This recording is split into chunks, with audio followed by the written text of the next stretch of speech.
Salut les arachnides, ça roule? Et vous connaissez la Cairosris d'Airwini? Non? Vous connaissez pas, hein? Eh ben la voici, la Cairosris d'Airwini. Eh, avouez que vous n'avez pas capté tout de suite, c'est une araignée. Vous direz juste un bourrelet qui est sur la branche. Bah oui, c'est logique, parce que cette araignée est une pro du camouflage. Eh oui, un pro du camouflage. Un pro, un vrai pro du camouflage. Tout comme le protagoniste de l'histoire que je vais vous raconter aujourd'hui. Un meurtrier qui a commis un des crimes les plus sordides. Mais d'ailleurs, les enquêteurs n'ont pas mis longtemps à le soupçonner, mais ils n'ont jamais pu le mettre en examen. Faute d'éléments à charge et d'aveux, bien évidemment. Jusqu'au jour où son frère jumeau et son meilleur ami découvrent le poteau rose. Aujourd'hui, je vais vous parler d'un meurtrier pas tout à fait comme les autres, qui était à deux doigts de réaliser le crime parfait. Il avait tout préparé. Même tous les proches de la victime étaient sûrs qu'il avait tout prémédité. Et j'en suis même sûr moi-même. Mais le meurtre avec préméditation n'a malheureusement jamais pu être retenu. Voici l'histoire du projectionniste meurtrier. Mai 1995 à Strasbourg. Il est 21h. Le téléphone sonne au cinéma Star. La standardise décroche. Et il s'agit de la compagne du projectionniste, Roland Mogg. Sa compagne, en question, Carole Prin, travaille également comme caissière au cinéma Star. Elle est enceinte, sur le point d'accoucher. Elle s'en va pour la maternité. Roland, se fait alors remplacer. Il s'en va ensuite amener chez un couple d'amis les deux chiens de Carole. Il arrive chez ses deux amis, il demande à passer un coup de téléphone. Je vous rappelle que c'est en 1995, pas tout le monde a un portable, c'est même assez rare. Donc, ok, il va passer un coup de téléphone. Il ressort de la pièce où il y avait le téléphone. Et là, il arrive complètement paniqué. Il dit: je comprends pas, Carole n'est pas là et tout. Elle n'est pas à la maternité. Je les ai appelés. Ils ont dit qu'elle n'était pas venue à l'hôpital et tout. Je comprends pas et tout. Pourtant qu'elle y allait et tout. Bon, ses deux amis se veulent rassurants. Ils lui disent: écoute, Roland, rends-toi là-bas, peut-être qu'entre-temps, elle arrivera. Il s'est peut-être passé quelque chose. Ok, bon. Sitôt dit, sitôt fait. Il arrive alors là-bas. Voilà, il se présente, il dit: voilà, Carole Prin, elle est arrivée. Et là, ils lui disent: non, non. Non, nous avons personne de ce nom-là. Carole Prin n'est pas là. Ah bon, ok. Il appelle alors les gendarmes. Alors évidemment, les gendarmes, ils écoutaient: monsieur, si ça se trouve, c'était une fausse alerte. Elle a eu des contractions, mais au final, c'était pas le jour. Je sais, retournez chez vous. Voilà, s'il n'est pas à la maison, vous me rappelez. Bon, il rentre chez lui. Effectivement, il constate qu'elle n'est pas à la maison. Alors donc, il appelle les gendarmes, puis il dit: voilà, non, elle n'est pas à la maison non plus. Alors bon, vous inquiétez pas, monsieur, on arrive et tout, il arrive. Puis là, ils s'aperçoivent que Roland Mogg aime beaucoup les armes. Il a beaucoup d'armes de différents types, des armes anciennes et tout. Bon, d'ailleurs, il fait partie d'un club de tir, mais voilà. qu'il pourrait... Il se montre très collaborant, hein. Peut-être un petit peu trop collaborant. Genre, toutes les armes qu'il possède, les armes blanches, les machins, il les montre au Condé. Voilà, il dit voilà, celle-ci, il y a celle-ci, vous prenez ce que vous voulez. Ouais, vraiment quelqu'un de très collaborant, genre, c'est un petit peu comme si il anticipait les questions qu'on allait lui poser. Mais bon, à la limite, ça, c'est une chose.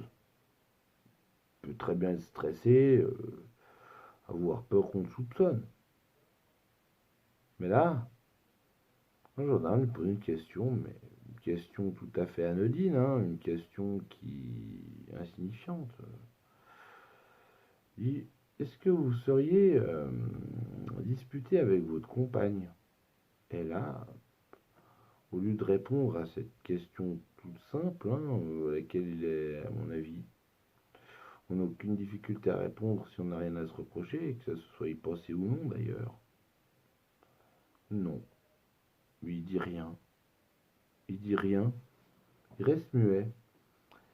Il empoigne son téléphone et il appelle son meilleur ami, un ancien gendarme, d'ailleurs, un gendarme à la retraite. Voilà. Puis il dit, tu te rends compte, sur la maison et tout, il me soupçonne, il me demande si moi et Carole on s'est pas engueulé et tout, mais tu sais que toi et moi, il n'y a jamais eu un mot.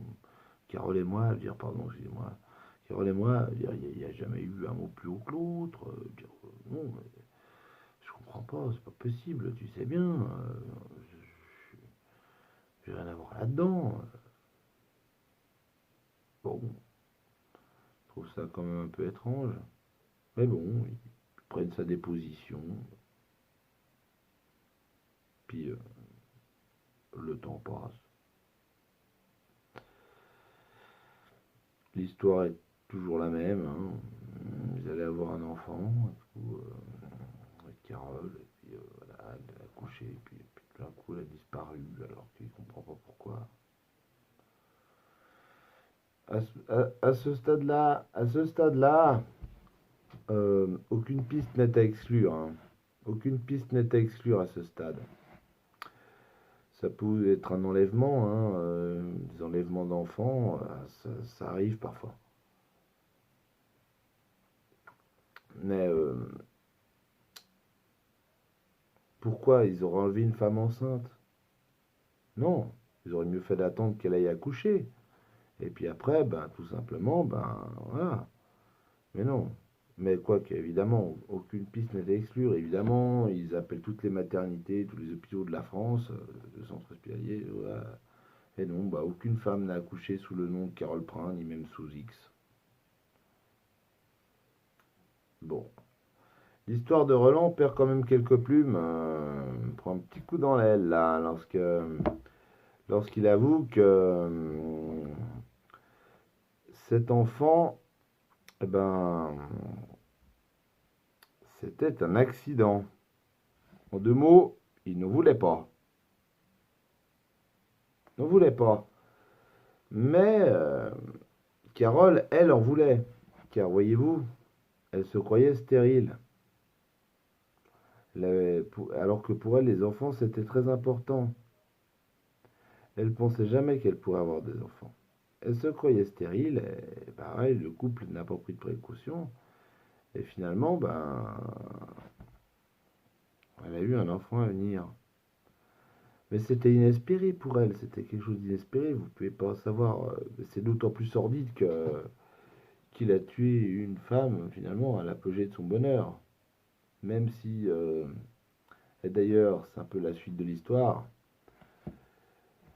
et l'histoire entre les deux tourtereaux n'était pas si idyllique que ça, dans le sens où elle avait évoqué un petit ami pas très présent. Et puis d'ailleurs, d'après ses proches, c'était une personne très modérée, donc si elle disait qu'il n'était pas très présent, ça veut dire qu'en réalité, il n'était jamais à le clampin en fait. Au pire, elle le voyait genre, ouais, hey, une fois par mois. tout pété, quoi. Enfin, ouais. D'ailleurs, Roland s'entretiendra avec la sœur de Carole. Elle viendra le voir à son bureau au cinéma. Roland lui explique qu'il n'a aucune confiance en la police ou la gendarmerie, qu'il ne faut pas leur boulot correctement. Voilà, que sur lui, il y a tellement d'autres pistes. Ouais, il ressort un peu la même histoire, quoi. Voilà. Et qui menait sa petite enquête de son côté, en compagnie de son meilleur ami, qui est gendarme. Hmm. La sœur reste quand même méfiante, quoi. D'autant que la mort de Carole n'a pas l'air de beaucoup bouleverser Roland. D'ailleurs, ça, ce sera bien plus évident lorsque la famille va participer à l'émission Perdu de vue avec Jacques Pradel. Vous vous souvenez très certainement de lui, si vous étiez déjà vivant dans les années 90. Et durant l'émission, il y a la famille de Carole qui sont sur le plateau télé. Roland, lui, il est à son travail. Il est interviewé par une journaliste. Et on va très vite remarquer qu'il manifeste bien peu d'émotion. Normalement, voilà, il va être assez pleuré, horrifié. On m'a dit ce qui se passe. Non, il n'avait aucune émotion. Il parlait de ça d'un air complètement blasé, à la limite, comme s'il en avait rien à foutre. Et il explique que voilà, Carole était une personne qui comptait beaucoup pour moi. Qui comptait. Ouh, le lapsus. Qui comptait. Il parle d'elle au passé. Et ça a créé un certain malaise sur le plateau. Vous pensez bien? Oh là là là là. Notre ami Roland n'est pas si blanc que ça. Carrément pas, non. D'ailleurs, la journaliste rapportera à son supérieur, après l'interview, lorsque ce dernier lui demande ce qu'elle en pense, elle va répondre: je suis sûr qu'il l'a tué. Allez. Roland passe alors de témoin privilégié à suspect numéro 1. Il est alors arrêté et placé en garde à vue. Ceux qui ont déjà fait les cons connaissent un peu la procédure, ils vous foutent dans un endroit comme ça, ils vous font mitonner à petit feu pendant 24 heures. Mais rien à faire. Le clampin, il tout en bloc. Foutre d'éléments à charge. Il est pas con non plus, le gars. Il sait très bien qu'on n'a rien contre lui. Alors qu'on est sûr que c'est lui. Et il le sait. Mais il crachera pas le morceau. Et tant qu'il n'aura pas craché le morceau, ils pourront pas l'inculper, vu qu'ils n'ont aucune preuve matérielle. Alors ils tentent une approche un peu plus subtile et ils disent mais monsieur Mug, vous seriez peut-être disputé avec vos fiancés, ça aurait explosé, et peut-être qu'elle vous aurait attaqué aussi, et lors de la lutte qui s'en suivait, elle aurait été tuée, peut-être ça aurait peut-être pu arriver. Voilà, ça arrive parfois, vous savez, ça peut très bien être un homicide involontaire. En tout cas, s'il s'agit d'un homicide involontaire, vous avez une meilleure tort de nous le dire tout de suite. Les juges en tiendront compte et votre peine sera moins lourde. Non, mais rien à faire. Le Roland reste cramponné à ses positions. Ils n'en tireront rien. Au bout de 24 heures, la garde à vue prend fin. arrive à échéance sans aveu, sans preuve matérielle. Ils n'ont pas d'autre choix que de le libérer. C'est la procédure. Mais ils le laissent quand même sous écoute. Roland, lui, se doute bien qu'il est sous écoute. Et il va chercher à tirer la situation à son avantage. Donc à chaque fois qu'il appelle ses amis et tout, il dit ouais c'est pas juste, il s'acharne sur moi, alors qu'il y aurait tellement d'autres pistes à suivre, ils sont incompétents, alors que moi je souffre et tout, j'ai perdu ma compagne, ils sont même pas foutus, ouais, un bullshitter pro le mec, un bullshitter pro. Enfin bref. Le temps passe, mais quand même avec tout ce dont j'ai parlé avant, et aussi le fait qu'il n'a pas porté plainte. Normalement, quand, euh, quand une personne proche disparaît, on porte plainte. Henri ne l'a pas fait. 3 ans se sont écoulés et il n'a même pas porté plainte, rien du tout. Et il y a la suspicion dont il fait preuve. Non, non, le procureur là, il dit non, c'est pas possible. Ce mec, il est coupable. Alors, il le fait de nouveau arrêter, il le fout en garde à vue, mais cette fois, il est mis en examen. Mais avec un bon avocat, Clampin, il va sortir rapido. Il a rien avoué. Il a rien avoué. Il n'y a aucune preuve matérielle. Plus pour longtemps. Plus pour longtemps. Vous voyez, le copain de Roland, là, l'ancien gendarme, il est un peu embarrassé parce qu'il y a une grande malle qui appartient à Roland qui traîne dans son garage. Il lui avait confié un mois et demi auparavant qu'il n'y avait pas assez de place chez lui. Mais là, le copain en question a besoin de faire de la place et tout, donc il faut voilà, évacuer cette malle. Roland. Mais voilà, Roland est en prison, donc il ne peut pas aller chercher la malle, donc il envoie son frère jumeau. Et ce dernier se fait aider de l'ami qui détenait la malle chez lui. Au parloir, Roland leur avait dit bah allez balancer tout. C'était des trucs soi-disant qu'ils avaient achetés, Carole et tout, des livres et tout.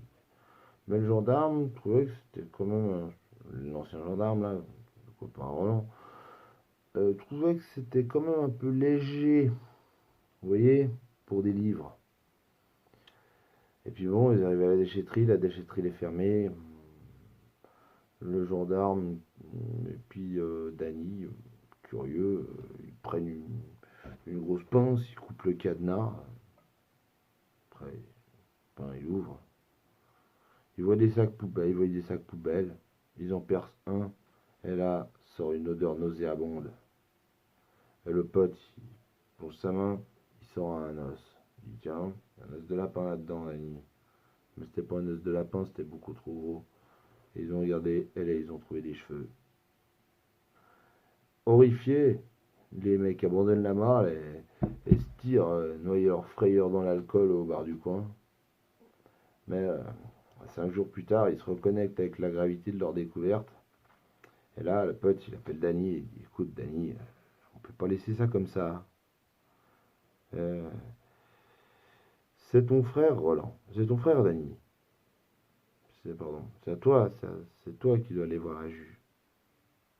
Alors Danny, bah, effectivement, il va voir la juge d'instruction. Les larmes aux yeux, il n'en revient pas, mais il sait qu'il n'a pas le choix finalement.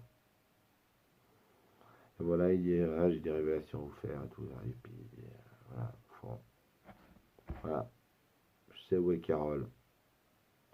Alors bon, il part en compagnie de la juge d'instruction et puis d'une escouade. Ils arrivent là-bas, puis la juge d'instruction ne peut que constater.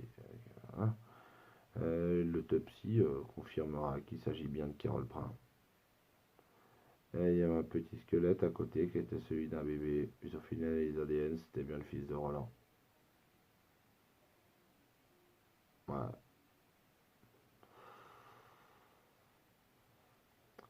Donc l'avocat de Roland va le voir dans sa cellule pour lui annoncer qu'il est démasqué.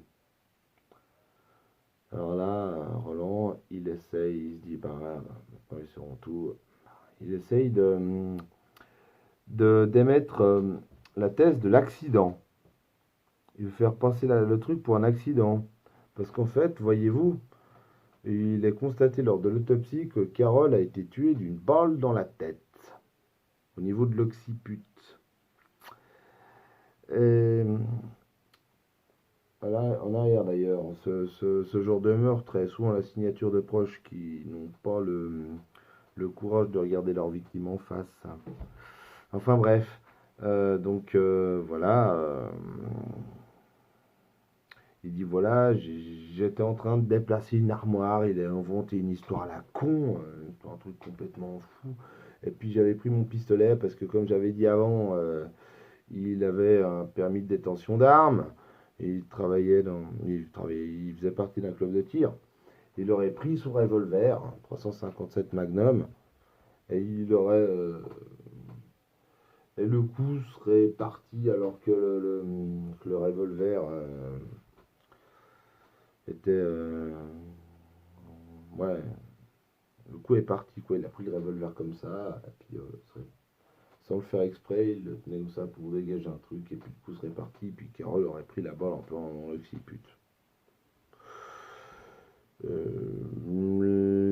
L'hypothèse est très vite balayée par l'expert en balistique. Le pistolet de Roland était en parfait état. C'était un revolver double action, c'est-à-dire que vous appuyez, vous n'avez pas besoin de tirer le chien, quoi. Vous n'avez pas besoin d'armer pour tirer, quoi.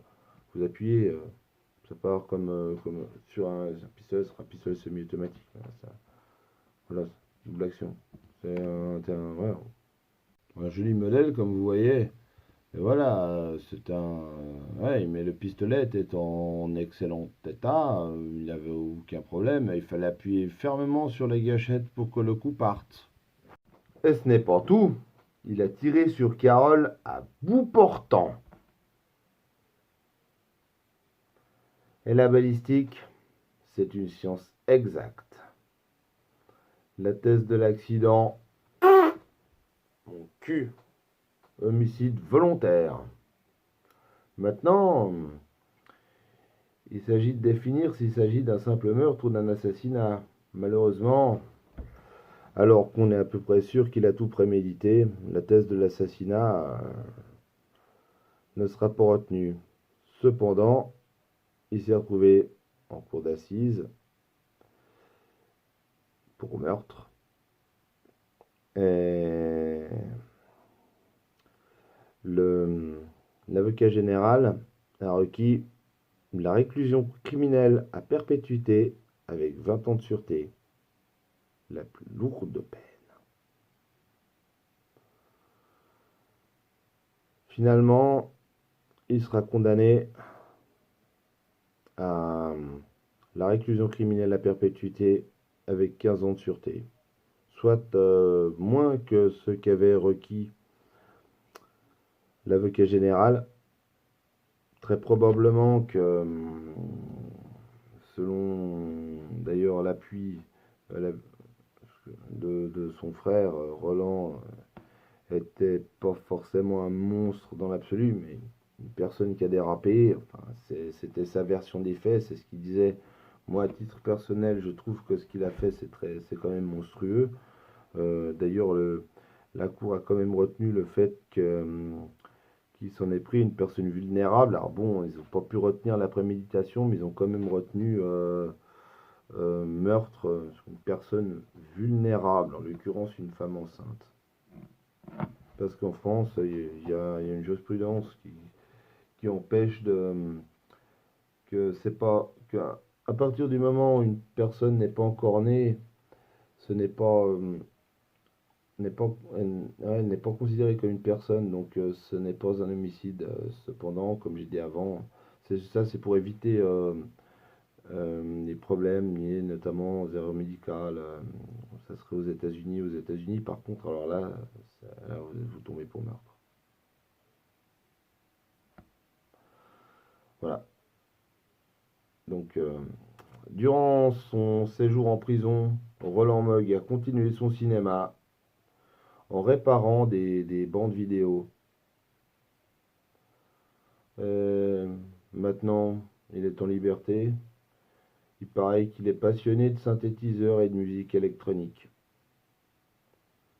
Quoi qu'il en soit, il y a une chose qui demeurera toujours floue, c'est est-ce qu'il a prémédité ou non son acte. Soit l'arrivée de cet enfant présentait pour lui un problème, et la meilleure des choses qu'il avait à faire, c'était de s'en débarrasser. Ou alors, à ce moment-là, il avait prémédité son acte. Ou alors, c'était un meurtre classique, comme il prétendait. Il avait raconté parce que, évidemment, la thèse de l'accident a été rejetée, donc voilà, qu'elle voulait le quitter, il a pété un câble et tout. Mais bon, quoi qu'il en soit, ça, il y a une seule personne qui le sait, c'est Roland Mogg.